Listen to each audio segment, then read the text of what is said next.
দর্শক স্বাগত আন্তর্জাতিক সংবাদে, সাথে আছি আমি নুজহাত রাহনুমা।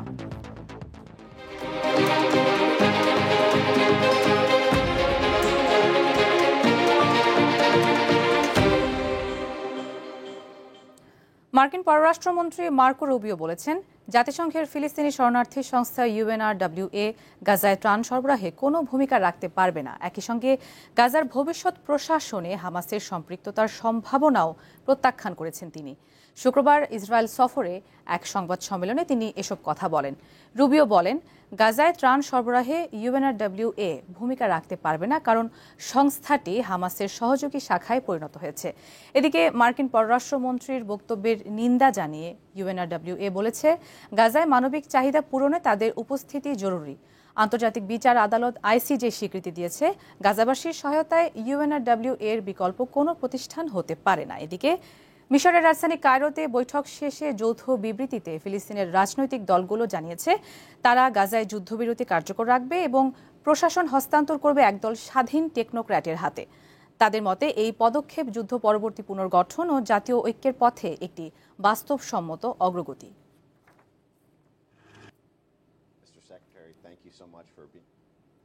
মার্কিন প্রেসিডেন্ট ডোনাল্ড ট্রাম্প আগামী 30 অক্টোবর দক্ষিণ কোরিয়ায় চীনের প্রেসিডেন্ট শি জিনপিং এর সঙ্গে বৈঠক করবেন বলে হোয়াইট হাউস নিশ্চিত করেছে। ট্রাম্প ক্ষমতায় ফেরার পর এটি দুই নেতার প্রথম মুখোমুখি সাক্ষাৎ হতে যাচ্ছে। হোয়াইট হাউসের প্রেস সেক্রেটারি ক্যারোলিন লিভিট জানিয়েছেন, ট্রাম্প ও শির দ্বিপাক্ষিক বৈঠকটি অনুষ্ঠিত হবে এশিয়া প্যাসিফিক ইকোনমিক কোঅপারেশনের সম্মেলনের সাইড লাইনে।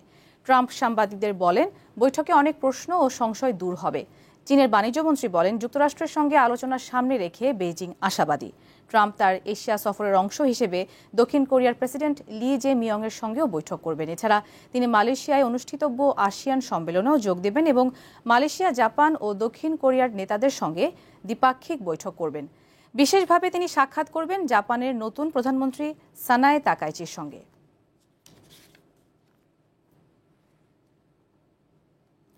মাত্র এক সপ্তাহে ইউক্রেনের নতুন 10টি লোকালয়ের দখল নিয়েছে রুশ বাহিনী। শুক্রবার এক বিবৃতিতে রাশিয়ার প্রতিরক্ষা মন্ত্রণালয় এ তথ্য নিশ্চিত করেছে।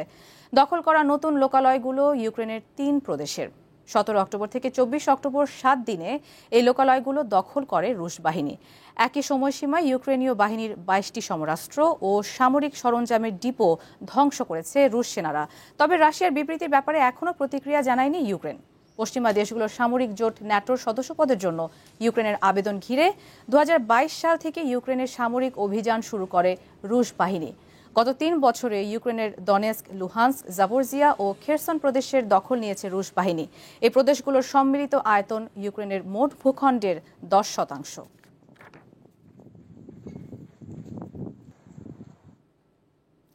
যুক্তরাষ্ট্র ল্যাটিন আমেরিকায় একটি বিমানবাহী রণতরী সহ সম্পূর্ণ স্ট্রাইক গ্রুপ মোতায়েনের সিদ্ধান্ত নিয়েছে। শুক্রবার মার্কিন প্রতিরক্ষা দপ্তরের এক মুখপাত্র জানান, প্রতিরক্ষামন্ত্রী পিট হেগসেথ USS জেরাল্ড ফোর্ড এবং এর সঙ্গে থাকা 5টি ডেস্ট্রয়ার লাতিন আমেরিকা অঞ্চলে পাঠানোর নির্দেশ দিয়েছেন। পেন্টাগনের মুখপাত্র বলেন, US সাউথকম এলাকায় এই অতিরিক্ত মার্কিন বাহিনীর উপস্থিতি অবৈধ কর্মকাণ্ড শনাক্ত, পর্যবেক্ষণ ও প্রতিরোধ করতে মার্কিন সক্ষমতা বাড়াবে। তবে বিশ্লেষকদের মতে এই মোতায়েন যুক্তরাষ্ট্রের মাদক চোরাচালান প্রতিরোধ অভিযানের একটি অংশ। এটি এমন এক সময় ঘটছে যখন ওয়াশিংটন ভেনেজুয়েলাকে ঘিরে ক্রমেই কঠোর অবস্থান নিচ্ছে। বর্তমানে যুক্তরাষ্ট্রের প্রায় 6,000 নৌসেনা ও মেরিন সদস্য ল্যাটিন আমেরিকা অঞ্চলে 8টি যুদ্ধ জাহাজে অবস্থান করছে।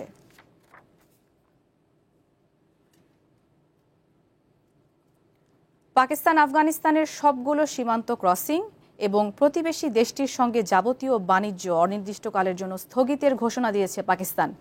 এক ব্রিফিংয়ে এমন ঘোষণা দেন পাকিস্তানের পররাষ্ট্র মন্ত্রণালয়ের মুখপাত্র তাহির হুসাইন আন্দারবি। তিনি বলেন, আফগান সীমান্ত ক্রসিং এবং আফগানিস্তানের সঙ্গে বাণিজ্য আপাতত বন্ধ থাকবে। নিরাপত্তা পরিস্থিতির মূল্যায়ন শেষ না হওয়া এবং পরবর্তী আদেশ না আসা পর্যন্ত সীমান্ত ক্রসিংও বন্ধ থাকবে। পাকিস্তানের তালেবানপন্থী নিষিদ্ধ রাজনৈতিক গোষ্ঠী তেহরিক ই তালেবান পাকিস্তান TTP-কে আফগানিস্তানে ক্ষমতাসীন তালেবান সরকারের মদত দিচ্ছে এমন অভিযোগ দীর্ঘদিন ধরে জানিয়ে আসছে ইসলামাবাদ। তবে আফগানিস্তান বরাবরই এই অভিযোগ অস্বীকার করে আসছে।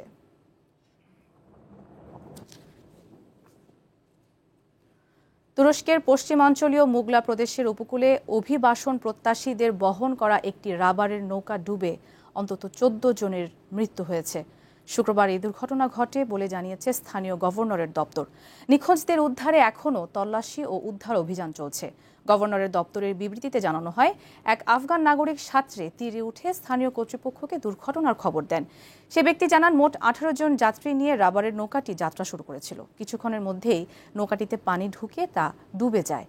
তল্লাশি অভিযানে অংশ নেওয়া উদ্ধারকর্মীরা পরে আরও একজন জীবিত ব্যক্তিকে উদ্ধার করেন। এছাড়া সমুদ্র থেকে 14 জনের মরদেহ উদ্ধার করা হয়েছে।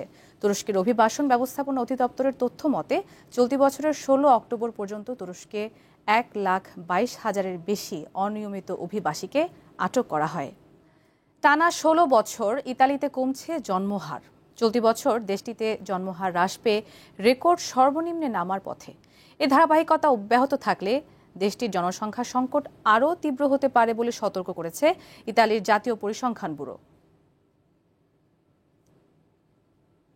2014 সালের পর থেকে কম জন্মহারের কারণে ক্রমাগত জনসংখ্যা কমছে ইতালিতে। চলতি বছরও সেই ধারাবাহিকতায় আরও নিচে নেমে গেছে জন্মহার। এতে দেশটির জনসংখ্যা সংকট তীব্র হওয়ার সতর্ক দিয়েছে ইতালির জাতীয় পরিসংখ্যান ব্যুরো আইএসটিএটি। আইএসটিএটির তথ্য অনুযায়ী গত বছর ইতালিতে মাত্র 3,70,000 নতুন জন্ম রেকর্ড করা হয়, যা 1861 সালে দেশটি একীভূত হওয়ার পর থেকে সর্বনিম্ন। এ নিয়ে টানা 16 বছর জন্মহার হ্রাস পেয়েছে দেশটির। সংস্থাটির বিবৃতিতে বলা হয়েছে, 2025 সালের প্রথম 7 মাসেও নেতিবাচক প্রবণতা রয়েছে। এই সময়ে মাত্র 1,98,000-এরও কম নবজাতক জন্মগ্রহণ করেছে, যা 2024 সালের একই সময়ের তুলনায় 6.3% কম। আইএসটিএটি বলছে, জন্মহার হ্রাস অব্যাহত থাকলে আগামী 70 বছরে ইতালির মোট জনসংখ্যা 22% হ্রাস পাবে।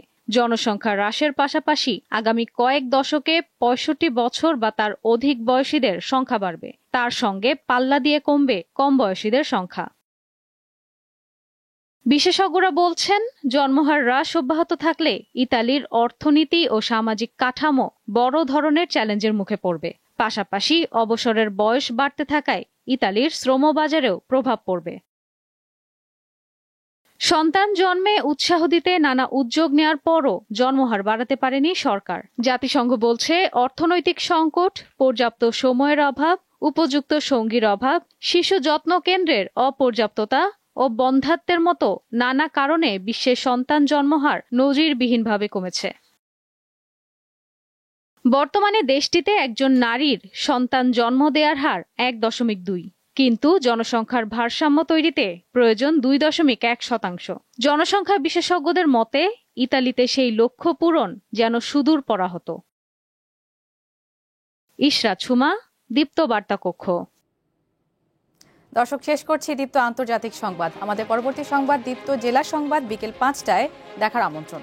এতক্ষণ সাথে থাকার জন্য সবাইকে ধন্যবাদ।